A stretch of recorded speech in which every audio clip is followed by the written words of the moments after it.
Hi there, it's Simone. Today I would like to share my newest fountain pen edition with you. TWSBI just released the new TWSBI Eco in lilac, and I jumped on and purchased the lilac with a 1.1 stub nib. I had in my teenage years, I had a Rotring fountain pen, actually two, that were 1.45 and 1.1, though I believe that the 1.1 stub with the Rotring was a bit finer than the TWSBI nib. But here you can see I actually switched out the nib. Is this the 1.1 nib? Yes, it is. I'm so sorry. I thought I had already switched it out, but no, this is the first time that I opened the box and I showed you the nib. It looks just like, if you don't know what stub means, it's just like cut off on the top and there is a broader line that you can write with. And I thought it would fit really nicely in my rainbow of fountain pens that I started to accumulate. I'm really enjoying all the different colors. I seem to be a very rainbow kind of girl, and so that lilac was exactly what I was looking for. Here I'm just showing you all the different fountain pens or TWSBIs that I have. The green one is, and the turquoise one as well, is a Eco T, which are definitely my favorite. One of the two different kinds. So the Eco and the Eco T, they're basically the same, but the Eco T is triangular, and the Eco is it a hexagon? 1, 2, 3, 4, 5, 6. Yeah, it should be a hexagon shape. Um, what I like with the T is that it has a very similar grip section as the Lamy Safaris, which I grew up with when I was a child and teenager. Those were the fountain pens that I wrote with in school, and so I'm very used to the way that I hold the fountain pen. Here is how I have my pens currently inked, and now it is time to go ahead and um, change them out and also ink up the 1.1 nib. I purchased inks. When I purchased the TWSBI, the new TWSBI, I blew my complete budget. No, I didn't blow it. I stayed under it, but I have since blown at different shops. I purchased inks with the fountain pen because I had recently sampled several inks that I knew that I wanted to buy as ink bottles. So the one you just saw, and that's how I'm distributing the pens.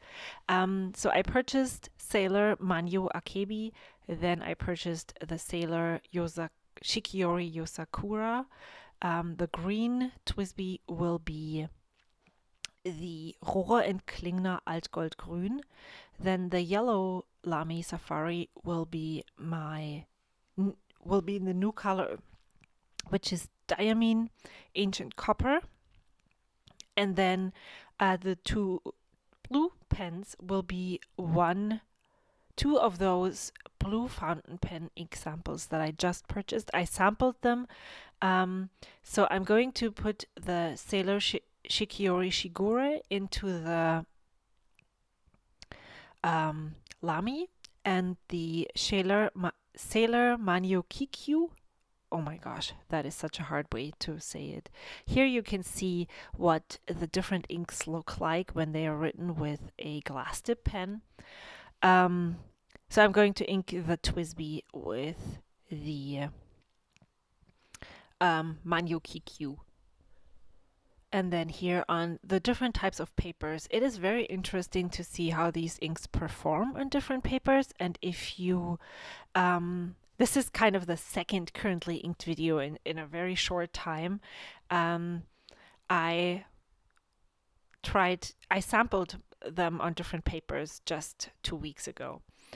So here I am changing out the nib and feed. You can, if you didn't know, the TWSBI Ecos, you can quite easily remove the nib and feed from the pen. You definitely have to be very gentle and careful not to break the feed. But if you tug on the nib and the feed very gently and you just pull down, you can just easily remove them. And this TWSBI Eco was inked with Lennon Toolbar Firmament ink that my friend Amy gave me, and it never really showed how amazing it was with the nib that it had on. It was an EF nib, and so I just wanted to see if the ink flow was much better with the 1.1 stop. And yes, wow, did it look amazing.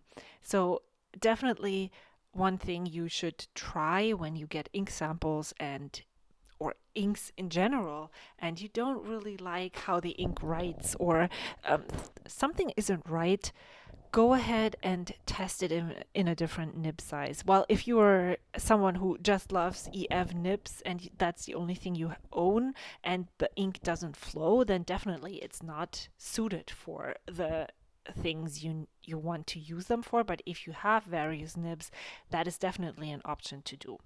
So I then went ahead, after I was done with that. I knew I didn't want to keep the firmament in the fountain pen. I rinsed them all out. I cleaned the nibs and removed them also where it was necessary. And since I hadn't cleaned them in a long time, I just went ahead and cleaned them completely. And then I let them dry overnight, and the next day I came back and filled them again. And this Eco T is an F nib. So I filled it with the Altgoldgrün, and here I just took a piece of paper to make them go again. Here you can see how I'm just gently pushing it all the way back in. And this is the EF nib now, so I changed out the nibs and on all the pens. So the green one has an F nib, the magenta one has a EF nib, and if you've seen the currently inked video that I shared last Tuesday or Sunday, I'm not sure, this past week, I swatched the Manyo Akebi ink from Sailor. Is one of my favorite inks. I just love the color, and I thought the magenta or lilac TWSBI would really go well with that specific ink, and so I planned on putting that ink in here. Now I had it in the blue Lamy with an F nib, and if you know a tiny bit about fountain pens, ink or nib sizes, even though it says F for a TWSBI and F for a Lamy, are not the same. An F nib from Lamy is broader than an F nib from TWSBI, not by very much. I feel like they compare very well, but there is a difference. And so the Akebi would write a lot better, especially since now it has an EF nib. So there's a lot of difference. It would lay down so differently. And so I'm considering maybe actually getting another fountain pen, or just, I don't know if you can actually buy the nibs for the TWSBI Echo separately. So I'm going to be stuck with that EF nib. But it's definitely not for that ink, doesn't perform the best with the EF nib. So here you can see the Lamy nibs also.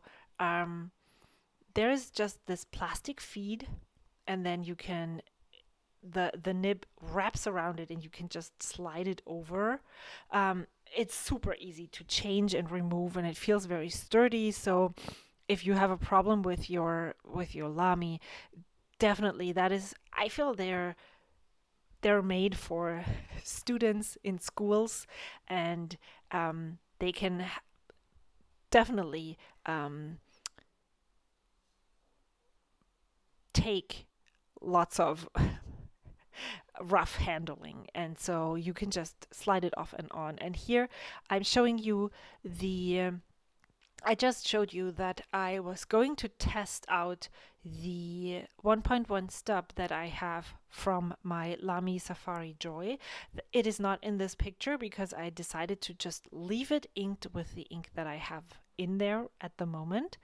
And so I just took the nib and put it on that pen just to see what it would look like. So here I inked it up with the Shigure, and the way that I ink up my converters is always using a what is it? Syringe. Just because I feel it's so much easier to fill the syringe with, especially when you have ink samples, fill the syringe with ink. There's not a lot of ink in the sample, so it's so much easier to just put the ink into the syringe and then fill the converter and then plop the converter in the pen. And I tried the 1.5 stub from Lamy, and I decided that it's too broad.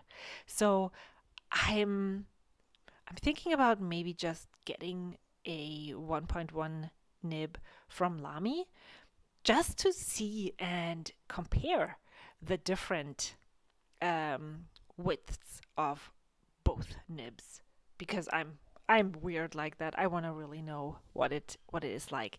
And especially, so here's one tip that I have for you. What I noticed, especially when you saw me struggling to try and ink the mint TWSBI earlier when I was chatting about something completely different.